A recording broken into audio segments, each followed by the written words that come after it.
Alright, what's up everybody? Kevin Benny back again. If you are a saxophonist and musician, this is a channel you're going to want to subscribe to. So don't forget to do that before the end of the video. This video is the second video of me taking apart my saxophone completely in order to deeply clean it. Really get into the crevices of that thing. If you haven't checked out the first video, do that right now. I'll put a link right there. Put a tag right there. Disclaimer, these videos are not short.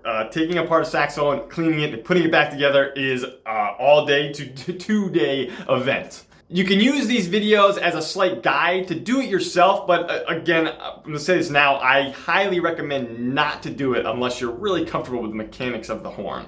Before I get into it, I do want to say that everything I use, from my leak light to Woodwind screwdrivers to even pipe cleaners, I have links in the description below. So if you're interested in purchasing any of those, definitely click on those to purchase them, because at no extra cost to you, I'll get a small cut. And that really helps me produce more content for all of you. Be sure to stick around to the end, because I may or may not have messed up my saxophone completely and had to take to a repair guy to fix everything. Okay, let's get into it. Got a glass of water, some Q-tips, and some paper towel. Whoops. Slam the camera. Okay, here we go. This takes a lot of paper towels. I don't even think I'm gonna need Q-tips, to be honest with you. Sometimes a little soap helps if you want, but I really don't like using soap on my instrument. Okay, here we go. Yes. Feels good to be able to clean it. Finally get this thing. Alright, I mean, I don't even need to really show you guys this. I'm literally just wiping it down, being careful of the springs, because these things are sharp. You don't want to just like get all into it. I mean, you don't want to just like be going like this, because you will jack up your hands, these springs. Yeah, okay, so around this felt, you want to be careful that the glue is not coming off, that little felt right there, because you may like just scrape it right off. I mean, honestly, you might get some, when you do this, you have to be willing to understand that either you might mess up your horn, or honestly, you're gonna need to bring it to a repair guy afterwards. Like, that's my plan. Whenever I do this like once every like 3 years. But you wanna bring it to a repair guy after you do this.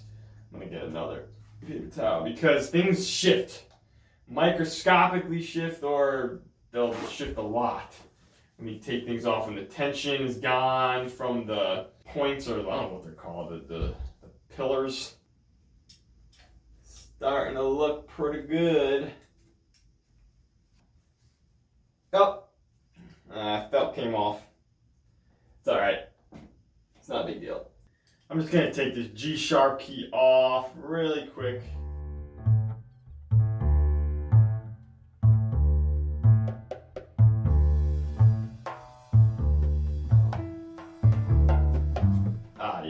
Right in that area. Very nice. I'm not using a lot of water. I don't want to like drench everything and let the water drip down into like the pads below, or I'm not trying to rust anything either. So it's super, just a little bit. I'm making sure I'm drying it right after.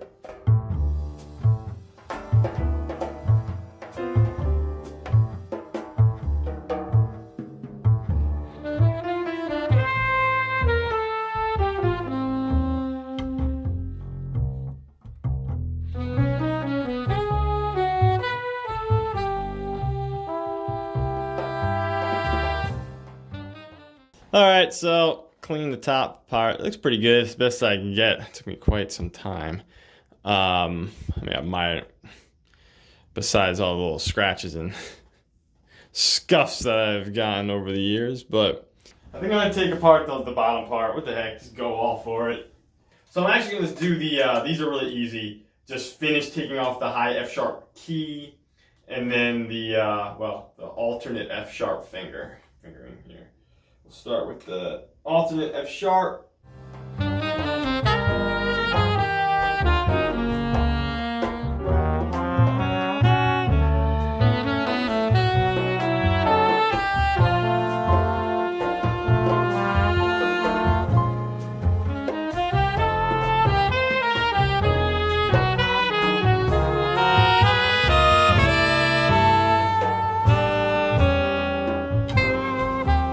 What you can do, this is something.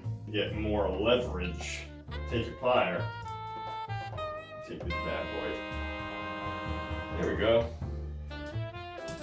Wow, that was tight. I don't like the screws being that tight. Alternate F sharp, high F sharp key. Okay, now we're doing the low stack. Spatula key screws, we're just going for them. There's a bunch of them lined up in a row. The B flat key though, you're going to want to remove first. The B flat spatula key.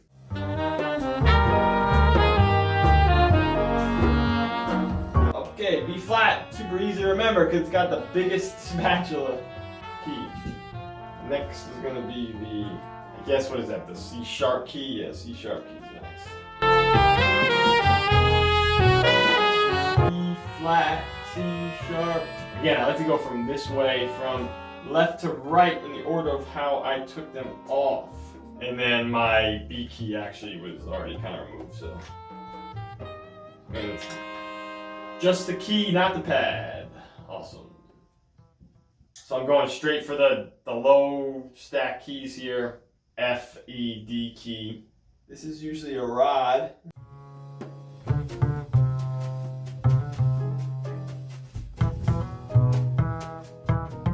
Carefully remove the rod. This is a long rod. Be very careful here. You don't want to touch the middle of the rod because you don't really want to scratch up the main point of the rod or else it won't move nicely. Just want to make sure nothing completely gets messed up. Okay, so starting with the key just above the F, I'm taking that one off first, putting that on top. Then the F key. F key, E key, or F sharp key, whatever suits your fancy, but it's referred to as the E key, or the E pad. And then the D key, D pad. Awesome. That is dirty. Wow. Okay, I'm not even gonna put this through. I'm just gonna put that on the side, just like I did with the upper stack here. And my horn is beginning to become extremely light at this point. Lots of fun, lots of fun. Now we're doing the C sharp pad. Everything else is pretty self-explanatory at this point.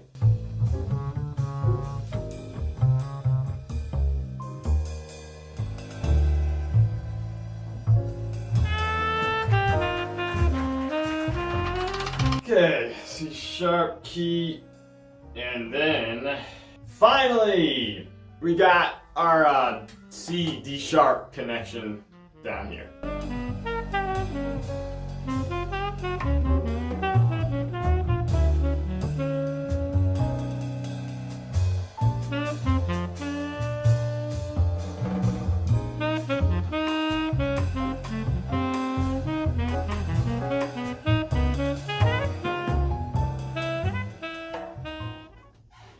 All right, all the keys are completely off this thing. And yeah, let's do it. Now it's time to really clean it. All right, it's super cleaning time.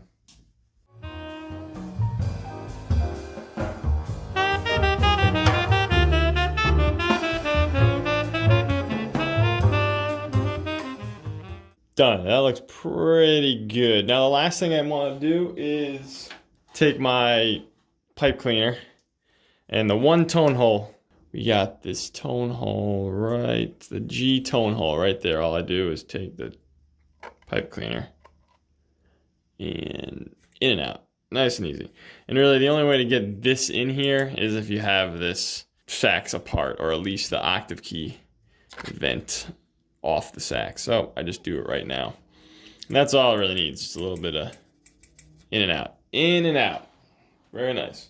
And I also will just, some of these tone holes on the inside rim of them just have a little bit of residue on them. So I like to kind of just lightly clean them out. Not all of them have it.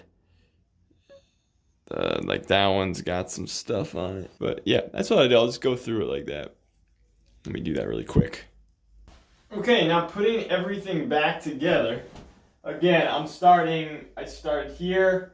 We got the D sharp and the C low keys here I'm going to start with. And what I do is I clean the pads with water as well. Clean this whole setup.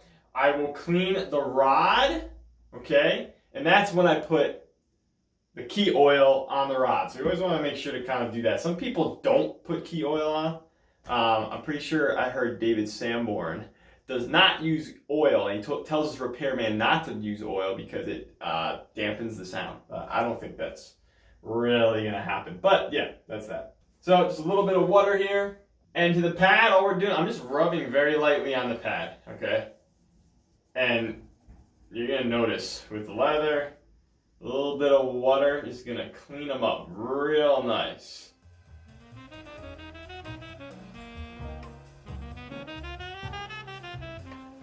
You want to make sure, I definitely want to dry them off. Because pads are wet for too long, you know, it's not good for them.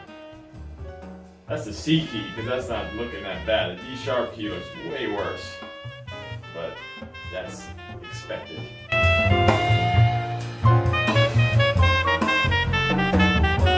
Yep, I'm doing this for all these pads. It's already taken me all day to get this far.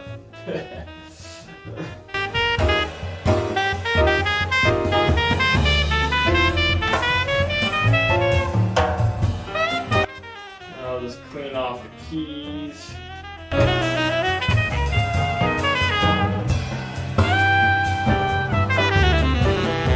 Take the rod out. I am cleaning. I'm gonna get a new paper towel. Paper towels are dusty, so be mindful. You don't want to get too much dust in these precision parts here. Wetting the paper towel does help with that dust, though. And what I'm gonna do now, take a little bit of oil, key oil, not too much. I'll put like a drop or two. Boom. Honestly, 2 drops might be too much. To be nice and not, yeah, it feels great. Very nice, all right? Now get the horn. I know this is the D sharp, low C connection. So that's where we're going. Make sure everything's nice and dry. Make sure it's fitting properly. D sharp key in first. Line it up. Then the C key. Line it up. Good. Let's get excess oil off my fingers and then tighten. Beautiful. Oh man, it feels great. Alright, last thing to do is always get these springs back into where they go. Eraser works great. Oh, piece of eraser got stuck in the spring. Why are springs sharp? Like, why do they make them sharp? You don't... like, some of my springs are not sharp. Oh, yeah. Wow, that feels great. That new oil on there. Beautiful. Alright, we're just going to keep going. Now, we got this is the C sharp key. Okay, so I'm gonna stop the camera. But basically, I'm going through my map here, and I know where everything is. I know that's the low stack. I know this is low B key. I know this is low C sharp. This is low B flat. This is C sharp. You know, it all kind of makes sense. And then I go over here, you know, and that's what you need if you're trying to do this. It is a feat. It takes all day. But if you're trying to do this, that's the trick. Just make sure you have a road map, and you'll be able to get through it.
Feels grand. All right, let's keep going. Just want to have everything lined up where it is going, and just be patient with the springs, kind of making sure you gotta kind of navigate around them and make sure you see which spring goes on each key, and you should be good.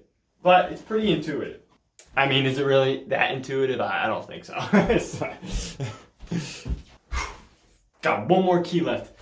It's late now. It's like, it's almost 10 o'clock. No, it's like 9:30. But basically, I want to show you, this is my last key, it's the G key. I want to show you how the pad looks before and after. So, this is the pad before. Let's put a little light on here. So, it's pretty gunky, right?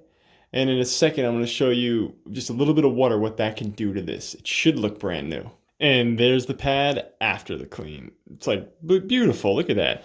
But just a little bit of that circular motion with the water, it's going to help a lot. It's beautiful, feels great. I got this leak light I want to check out, see if I messed anything up. Let's see. Yeah, bomb stack's a little funky. A little bit of leakage, but if you push it down hard enough, it's the connection between the F key and the key that's right above the F key. That's why I take you to the repairman after I do this. Everything else looks great. So I think it looks pretty good. Pads are looking good. Look at the low B flat. Those used to be really crazy looking, really grimy looking. These keys the pads look brand new on these bad boys. Yeah, super pleased. It's very therapeutic to have for me at least, to have a really clean horn. It literally took all day long. I had to stop and clean this whole area up because I had to teach in here. And then right after I taught, I just got right back to it. And here it is. All right, so here's the next day. I'm finally getting a chance to play after I cleaned the whole thing. And this is the ultimate test. It's always like, I don't really know. And there might be some issues. Well, honestly, it feels great. And I could say, you probably can't tell, but I could feel, because all that dust is removed, I almost feel like it could be just a mental thing, but I feel like there's a little bit more richness to the sound.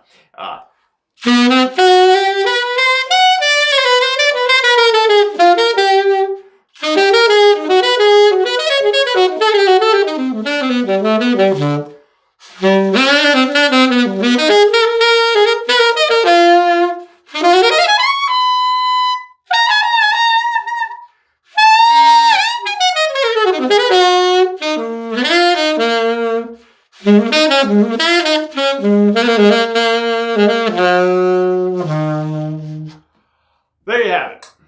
Other than the few little things I saw with my leak light, this thing feels fine. So there's not any mandatory need to go to the repair guy, but I will probably get there sooner than later. Okay, before the video's over, I do want to say a couple things. Before you attempt this, if you are daring enough to attempt this, make sure you do know the horn quite well. Know kind of the mechanics, you know where everything is. Otherwise, you might just totally mess up where things are and you might forget where things go.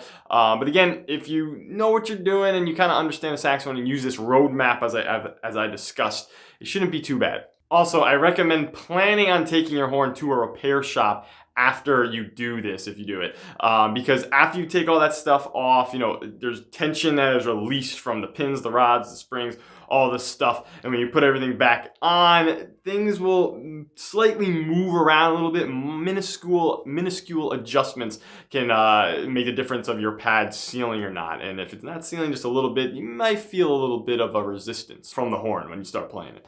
When you're kind of wiping your horn down, getting all the dust off, just be very careful of the pad or the felts and the corks, because they can definitely come off extremely easy with just a simple nick, especially if it's an older horn or if it's a beginner horn, definitely some of these corks aren't put on very well. And honestly, I don't really recommend doing this on a beginner horn or a cheaper horn. That's just my opinion on that. Same with the springs. The springs, when you're moving these springs, be very careful not to move them too much. You could definitely just completely snap a spring. Again, if a spring snaps, it's either it's an old spring, it might be rusted through, and you probably would have needed a new spring anyway. So again, repair shop, bring it to the repair guy. And then try not to use too much water when you're like cleaning things. You don't want to like drench your pads. You don't want to put too much water in places where you can't really dry it up. Just damp paper towel to the dust and to the pads and to the brass and everything. As well as oil. I mean, if you're oiling, you don't need to use too much oil. If you use too much, it's not the end of the world, but just be mindful. Just be very minimal with the oil. That's all you gotta do. Alright, that's it. I mean, this is just kind of like out of the blue type of video. I thought I'd video the process, and hopefully you guys enjoyed it, maybe learned something from it. As always, definitely subscribe if you haven't already, if you're happening upon this video, or stumbling upon this video. Definitely check out some of my other videos. And as always, stay inspired. Stab. I mean, there we go. Yep, that stabbed me right deep in the finger. Whew, that's a deep one. Yeah, I'm gonna